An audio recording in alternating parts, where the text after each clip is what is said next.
Pour ne rien manquer, abonnez-vous maintenant. Les vraies voix Sud Radio, le grand débat du jour.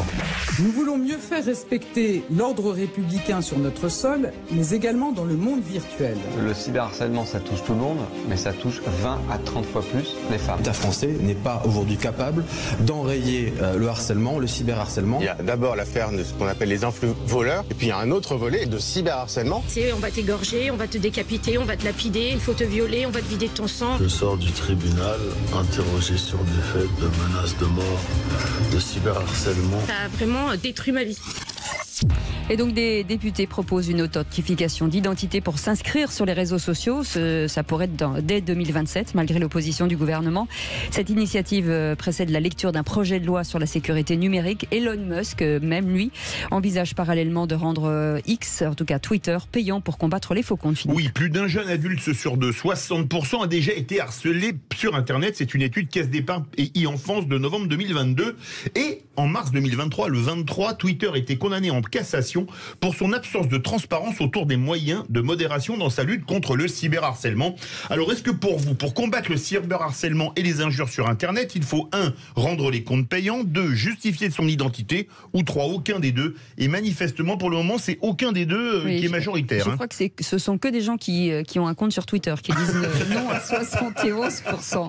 En tout cas, vous pouvez nous appeler. Vous êtes les bienvenus au 0800 26 300 300. Philippe Latombe est avec nous. Bonsoir, merci. Bonsoir. D'être en direct sur Sud Radio. Vous êtes député Modem de Vendée. Philippe Bilger, votre avis sur cette possibilité de rendre ou payant, comme le dit Elon Musk, ou finalement de justifier son identité? Moi, tout ce qui est de nature à favoriser la sincérité, la liberté et je dirais l'intégrité sur les réseaux sociaux, à mon assentiment. Alors combien de fois j'ai tenté d'indiquer que j'étais favorable au fait que ceux qui s'abritent derrière l'anonymat, je sais que c'est plus compliqué que ça, mais si vous me faisiez rentrer dans des données techniques, ma chère Cécile, je serais perdu. En réalité, je ne sais pas si c'est le meilleur moyen, mais je voudrais absolument que ceux qui s'abritent derrière un lâche et un vulgaire anonymat soient contraints de donner leur identité et donc de disparaître des réseaux sociaux parce qu'ils ne voudront plus y venir, ou bien que s'ils commettent des outrages, des insultes, des harcèlements inqualifiables, ils puissent être poursuivis. Moi, je crois que ce serait un grand progrès. Alors, il y a deux choses avant que vous preniez la parole. Il y a la possibilité d'avoir un pseudo, mais quand même avec sa carte d'identité, ou il y a la possibilité de donner son vrai nom. Et ça va très bien, le pseudo avec la carte d'identité, vous savez... il faut empêcher les bots. Moi, je suis d'accord avec Elon Musk. Quand il dit payer, ça ne veut pas dire 1 ou 2 euros. C'est avoir une trace bancaire en réalité. Bon, après, peut-être qu'il récupère les données, mais de toute façon, nos données bancaires sont partout. Elles sont partout, nos données bancaires. Donc voilà. Je veux dire, moi, ça m'intéresse beaucoup. Vous savez, il y a 1 mois et demi, je vais assez vite, je suis très vite.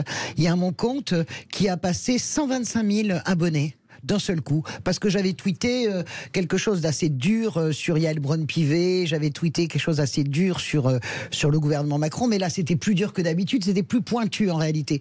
125 000, je suis passé de 90 à 125 000 en 48 heures.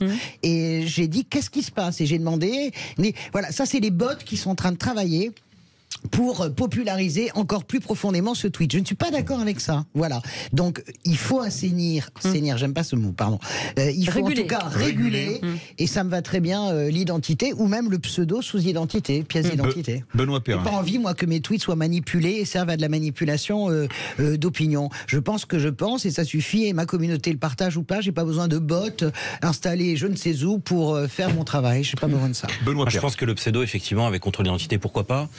Moi, je suis toujours gêné quand on fait du fichage, parce qu'en fait, je me dis souvent qu'il y a peut-être des gens qui expriment des opinions qui sont pas dans la doxa dominante sur les réseaux sociaux et qui effectivement s'abritent derrière un pseudo ou derrière pour simplement les exprimer, parce qu'ils savent qu'en entreprise ils peuvent pas se tenir ce discours-là, à l'école peut-être ils peuvent pas se tenir ce discours-là, à l'université non plus, et du coup ils se réfugient un peu sur de l'anonymat, je reconnais un peu lâche, ça c'est sûr, pour dire ce qu'ils pensent, parce qu'ils pourraient pas le dire à table avec un certain nombre de personnes. Mais dire ce qu'on pense, c'est pas du cyberharcèlement, ni de l'insulte. Maintenant, c'était la fin de ma phrase. C'était maintenant, il est évident que tout ce qui est cyberharcèlement est scandaleux. Et j'ai quand même l'impression que même si comment dire, même si toutes les dispositions en question ne sont pas encore en place, j'ai l'impression qu'on arrive toujours, peut-être que je me trompe, à retrouver en fait les auteurs de tweets scandaleux. Ah non, je crois pas. J'ai l'impression quand même on a beaucoup de moyens techniques qui permettent de les retrouver aujourd'hui. Ouais, en tout cas, ça prend un peu de temps. Oui, monsieur le député, sur cette question forcément de rendre les comptes payants ou justifier son identité, est-ce que vous êtes pour ou vous êtes contre ?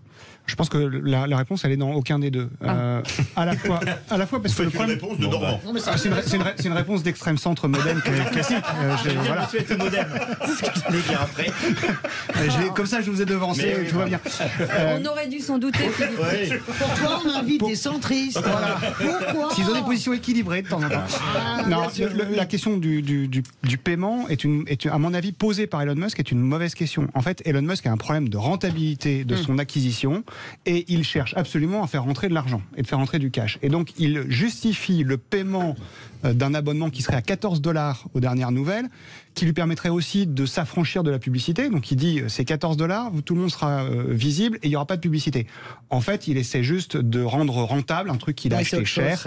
Mais donc il s'abrite derrière ce problème-là. Non, ensuite, là, on parle pas des $14, on les paye déjà les $14. Non, on parle d'une trace bancaire de 0,1, 2 ou 3 centimes. Ça n'a rien à voir. Elon Musk le fait à €14 pour ça. Ensuite, quand on cherche à regarder les bots, très bien, c'est une vraie question. Et là, il y a quelque chose qu'il faut qu'on arrive à travailler. Ensuite, est-ce que il faut expliquer pour ceux qui nous écoutent. Les bots, ce sont des robots, des machines qui poussent les tweets, qui les répercutent ou qui répondent de façon automatisée. C'est l'intelligence artificielle, en fait. Et du coup, comme ça génère du trafic, ça génère de la visibilité, qui elle-même génère de la visibilité. Et comme tout est rémunéré au clic, tout marche au clic, ça rapporte de l'argent à ceux qui font de la pub. L'autre solution, c'est la partie pseudonymat, ce que vous avez déjà dit, c'est déjà le cas en France. Nous n'avons pas d'anonymat sur les réseaux sociaux en France, c'est du pseudonymat. Il est parfaitement possible à des services de police d'identifier les personnes. Ça s'est passé avec Oshi. Parfois, c'est assez compliqué, je veux bien l'admettre. C'est très long. Oui. C'est long parce qu'on n'a pas les moyens, en fait. On n'a pas donné les moyens ni à la police, ni à la gendarmerie, ni à la justice d'aller plus vite. Et vous êtes pourquoi, alors, en fait, vous? Ça, j'arrive pas à comprendre. Sur la partie anonymat, on a un vrai sujet qui est ce que vous avez dit tout à l'heure. Vous voulez la pièce d'identité ou pas, vous, non, les centristes? non, pas de pièce d'identité. On n'a pas besoin. On sait déjà comment les repérer par les adresses IP. On sait le faire. En France, on sait le faire. Ensuite, la question est, est-ce qu'on veut du pseudonymat? Le Conseil constitutionnel nous a dit que oui, parce que c'était exactement pour les mêmes raisons que vous avez données, la possibilité pour des personnes de pouvoir exprimer une opinion sans qu'elles aient la possibilité, l'inquiétude d'être sanctionnées parce que l'opinion n'est pas l'opinion dominante dans son entreprise, à l'école, etc. Et donc aujourd'hui, les réseaux sociaux sont quand même une composante essentielle de la démocratie et le pseudonymat est une particularité qui permet de s'exprimer sans avoir forcément de retour. Ensuite, qu'on dise que c'est une jungle, c'est vrai. Il faut pouvoir faire un certain nombre de choses. Il faut donner plus de moyens à Pharos, qui est quand même la plateforme qui est faite de pour la ça. police, des forces de l'ordre qui inspectent les contenus. Voilà. Il faut laisser illégaux. La possibilité, il faut donner la possibilité, et ça c'est pas dans le texte, mais il faudrait qu'on puisse avoir ce qu'on appelle des brigades numériques, c'est-à-dire des gens qui peuvent aller sur les réseaux sociaux.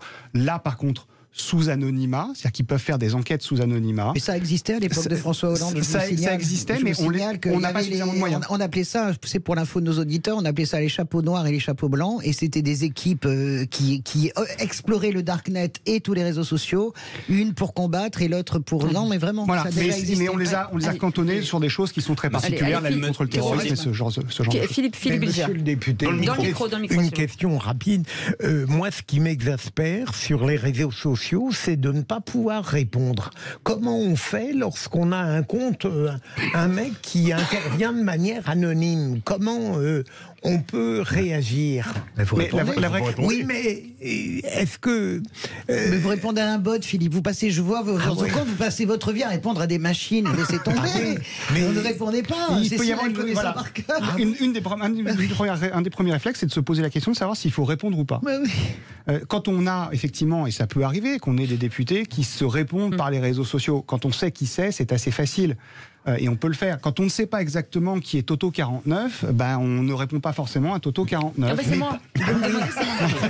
Pardon. Non mais Cécile, pardon, mais j'interpelle Cécile parce qu'elle a une grande masse d'abonnés, plus de 200 ou 250 000, mais ça c'est un vrai sujet pour les gens qui nous écoutent. Je pense qu'il faut sérieux. À qui on répond? Mais comment Alors, monsieur le député, j'avais la parole est à Benoît Perrin, alias Toto 50. Une question. Monsieur le député, c'est ça. Est-ce que par exemple, le patron de Twitter a intérêt à ce qui est ce genre de dispositif? Parce que moi, je me mets à sa place et je dis, en fait, plus j'ai de trafic, plus il y a de bots, plus il y a de buzz, plus il y a de je sais pas quoi, plus mon réseau social est valorisé. Donc, autrement dit, est-ce que vous pensez que les responsables de ces réseaux sociaux vont marcher main dans la main avec vous, ou vous pensez que non, parce qu'ils n'ont pas intérêt? Je pense qu'ils ont intérêt à le faire depuis 2-3 ans, parce qu'ils sentent le vent de la contrainte commencer à souffler très très fort, que ça soit au niveau européen, mais aussi au niveau des États-Unis, et que du coup, s'ils ne coopèrent pas, ils vont être exclus de toute possibilité qu'on utilise les réseaux. C'est pour ça que Twitter a commencé à bouger, c'est pour ça que Blue Sky est arrivé, il y a quand même des nouveaux réseaux qui arrivent, et qu'on a de la modération de plus en plus, de la compliance. C'est pas un très beau mot, mais de la part de ces réseaux, parce qu'ils sentent que si jamais ils ne respectent pas ces règles, ils vont être exclus. Allez. Et on le voit d'ailleurs avec les opérations chinoises, notamment, qui elles ont refusé de se soumettre. Leur réseau est énorme. 0826 300 300 et Basile est avec nous de Rouen. Rebonsoir Basile. Rebonsoir. Rebonsoir. Alors vous faites partie d'une génération, j'ai envie de dire Twitter, réseaux sociaux. C'est ça. Et vous seriez pour de justifier son identité ou peut-être une empreinte de carte bleue ou quelque chose? Écoutez, moi je pense que tout ça c'est plutôt un pansement sur une jambe de bois. Je suis assez d'accord avec l'analyse de monsieur le député. Je pense qu'il faut y mettre les moyens à la justice, mais également prendre le problème à la source et essayer d'éduquer les gens à tous les niveaux, dès le plus jeune âge où ils ont accès à ces réseaux sociaux, pour les sensibiliser au harcèlement, au cyberharcèlement. Après, moi, ce que j'attends de monsieur le député, c'est qu'il aille en hémicycle réclamer ces sommes d'argent pour les donner à la justice et à l'éducation nationale. Oui, ça c'est vrai, il a raison. Je partage. On a tout un volet d'éducation. On n'éduque pas assez au numérique dès le primaire. Le plus tôt possible, il faut le faire. Avoir ces fameux réflexes dont on parlait tout à l'heure. Comment est-ce que je série? Est-ce que je réponds? Est-ce que je réponds pas? Comment est-ce que je peux me couper des réseaux de façon temporaire ou pas? Parce qu'il y a quelque chose qui se passe à l'école et que les réseaux sont un moyen d'amplification. La question de Pharos, c'est de comment je déclare un contenu qui ne va pas, et donner ensuite les moyens et à la police et à la justice. Et ça, oui, je le défendrai en hémicycle si le 49.3 ne passe pas par là. Oui, mais quand vous voyez que les bots qui sont envoyés pour charger quelqu'un avec des insultes, et c'est là aussi il y a un travail à faire aussi. Mais il y a un travail qui est à la fois et qui peut être fait. Parce que là, c'est totalement pas humain en fait. Ce sont juste des machines. Mais Pharos est en contact avec les réseaux sociaux et peut donner aux réseaux sociaux en disant là, sur ce compte-là, il y a eu 50 000 personnes qui se sont connectées, qui ont envoyé un message. Il y a certainement des bots, regardez. Et là, eux ont la capacité technique d'aller regarder s'il y a des adresses IP, comment ça fonctionne, et peuvent les supprimer temporairement et même les bloquer. Mais je voudrais vous poser une question. Moi, il m'est arrivé une chose, c'était pas un bot. Il y a quelques années, j'ai rendu hommage un 10 juin aux victimes d'Oradour-sur-Glane. Un type m'a répondu que je racontais n'importe quoi historiquement, qu'Oradour-sur-Glane, il s'était rien passé, pratiquement. Donc moi, je l'ai signalé à Twitter parce que c'était du négationnisme et c'était scandaleux. Réponse de Twitter 1 heure après. Ah non, il n'y a rien de répréhensible dans ses propos. Alors, excusez-moi, mais quand je vois une réponse comme ça qui est faite par Twitter, qui s'appelle maintenant X, je me demande qui arrive à balancer des messages comme ça, parce que c'était pas un bot, pour que ce soit écrit de cette manière. Et deuxièmement, je pense que Twitter, là, se lave les mains à un niveau, mais inacceptable. N'oubliez pas que Twitter vient des États-Unis, dans lequel le premier amendement fait qu'on peut s'exprimer et dire n'importe quoi, y compris du négationnisme, y compris des choses les plus horribles. Et que son réflexe à lui a été toujours, dans ses conditions générales d'utilisation, de laisser un certain nombre de choses se passer, notamment ce genre de choses, par contre d'interdire la nudité. Et on a eu le fameux problème de l'origine du monde de Gustave Courbet. Mais c'est parce que c'était dans les conditions générales. Parce qu'il y a eu plein de choses. C'était dans les conditions générales d'utilisation. Dorénavant, Twitter a compris qu'il devait aussi appliquer les réglementations européennes dans lesquelles le négationnisme est interdit.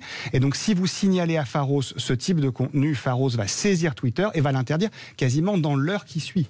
Parce que c'est totalement inacceptable. Et Twitter va de plus en plus dans l'utilisation de cette fameuse compliance, parce qu'ils sentent bien que s'ils ne le font pas, ils vont avoir un problème là par contre qui sera juridique et sur lequel il y aura des condamnations. Non mais on n'y est pas, soyons clairs, on n'y est pas. Moi j'ai des comptes avec mon nom, j'en ai je ne sais pas combien, 40, 50. Tout n'est pas parfait, effectivement. Non mais ce que je veux dire c'est qu'on a beau signaler, il ne se passe rien en fait. C'est là où je rejoins l'auditeur. C'est le délai. Il y a deux choses, il y a le délai qui est là, mais Pharos va beaucoup plus vite, mais il n'a pas suffisamment de moyens en termes humains. Et la justice derrière a toujours un décalage en termes de délai. Il faut qu'on arrive à le raccourcir.